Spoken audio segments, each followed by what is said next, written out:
It's the NUFC Thursday show, and today's episode we're going to be reacting to Darren Eales' first interview of the season, where he talks about the PSR situation, Eddie Howe's future, and the transfer landscape. We're also going to be reacting to a number of different rumours with a lot of European talent linked with Newcastle United this week, and also some outgoings as well. Let's get into it.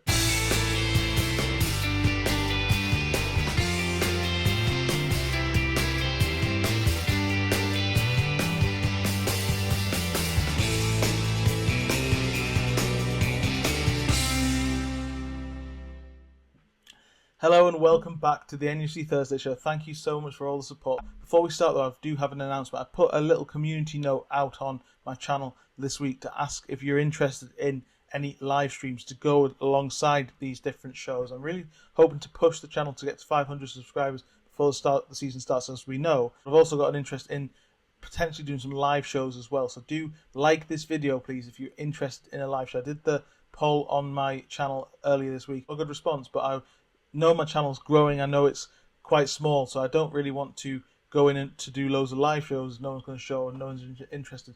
If you are interested in joining me for some live shows to have an interactive discussion on transfers and every day going on to Newcastle, as well as me talking to the camera like this and talking about Newcastle United myself and these shows on a Monday and a Thursday, please do like the video and we'll get into some live streams in the next couple of weeks. Thanks so much for your continued support. As I say, subscribe to the channel. We'll get to 500 subscribers before the start of the season. Lots going on to talk about, and we're going to dive right in.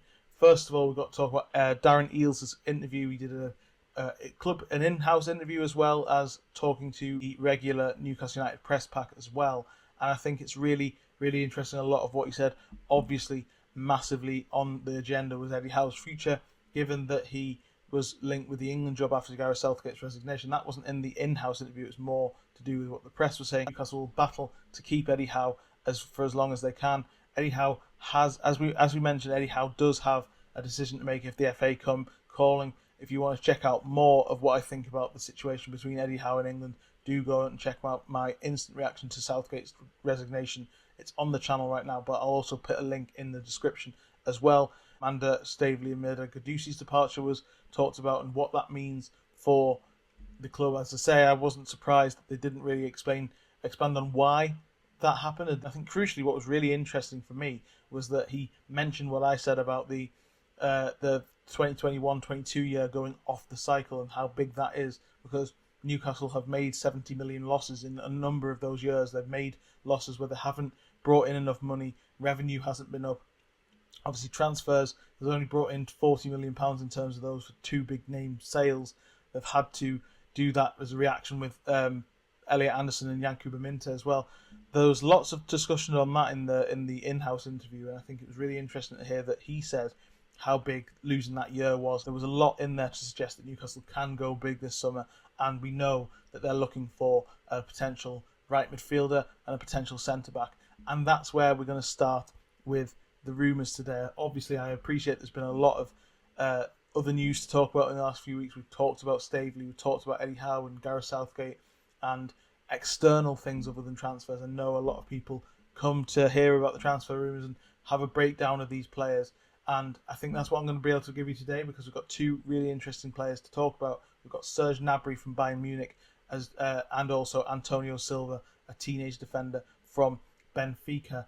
Obviously, we know that right midfield and centre-back are the key areas. Those two fit the bill. I'll start with Gnabry because I think this one is very, very unlikely. Apart from anything else, he's 29. They want young players that they can build a club around for years or sell on for a massive profit in the future if they have to.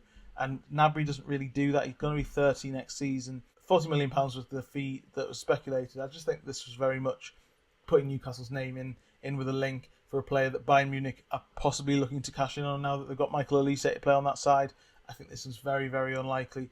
He's a very good player. He's not the player that left Arsenal. He's become a really, really crucial player for Bayern over the years and Germany. It just feels like now might be the time with them looking to revamp their squad and get a younger profile of player, that he might be a casualty of that. And I don't think Newcastle are going to be a club to look at the uptake for that. And I don't think that this one's very, very likely to happen. Talked about Neto and possibly Elanga has been linked as well. Anthony Elanga from Nottingham Forest. Noni Madueke has been linked as well.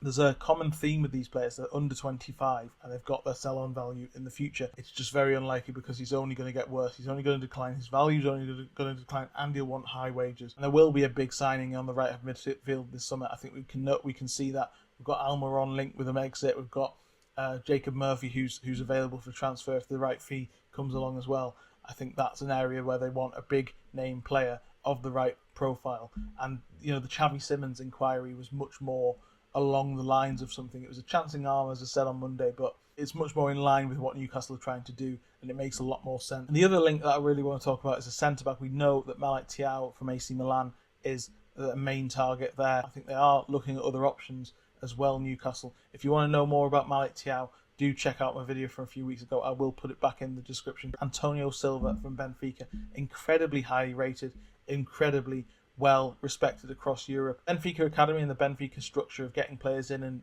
getting great value for them when they're sold on is well known, and he's another example of it. You've got João Neves as well, who's likely to go to PSG. I think there's a lot of interest in Antonio Silva as well. He's previously been with Manchester United. They've obviously gone and got Lenny Yoro, so that's very unlikely to actually happen. Real Madrid have been linked.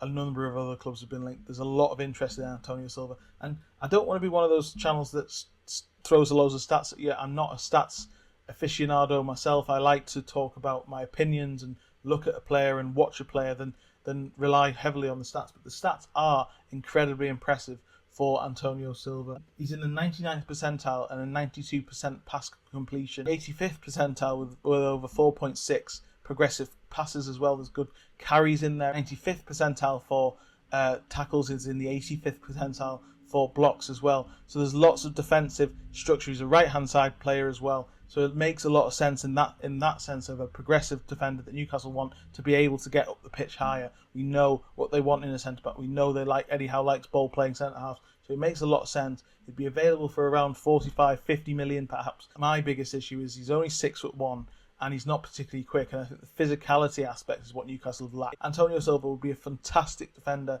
in so many ways. It's very expensive. There's a lot of competition. I think this one is highly unlikely. I think Malik Thiaw is much more likely, but we'll see how it goes. These are all just rumours. Antonio Silva is a fantastic player. Certainly fits the bill in many ways. There are crucial issues with him. In the same way as Gnabry, I think Gnabry is much more unlikely though because of the age thing and the fact that he isn't going to improve. Antonio Silva absolutely would. You'd have one of the best defenders in Europe joining Newcastle if they were able to pull this off. In terms of outgoings, we've got possibility of more links with Saudi Arabia for Kieran Trippier. I think Trippier's future is definitely up in the air because of his contract situation and the fact that Tino Livramento is probably in line to usurp him as the first choice right back, and much more commonly this season.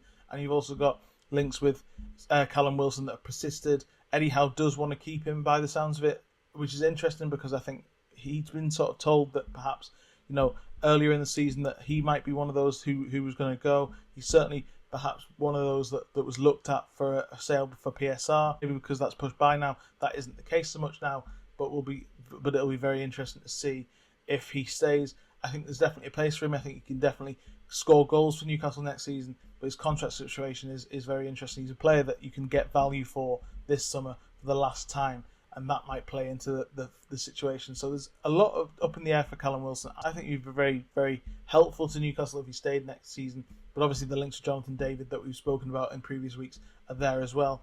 Would David join if Wilson was there? Or would it be one or the other? And I think for me, as I've said in previous weeks, David is somebody who could come in and really challenge Isak, but also is the right age profile. I think if the choice was between those two for me, I think I would go for Jonathan David. Thanks very much for joining me on this episode. Please put a like on the video if you're interested in some live streams, which I'm looking at doing.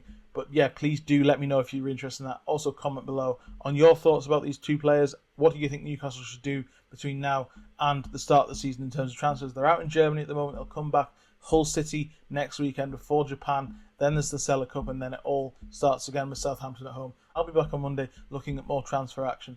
Thanks very much, and I'll see you next time.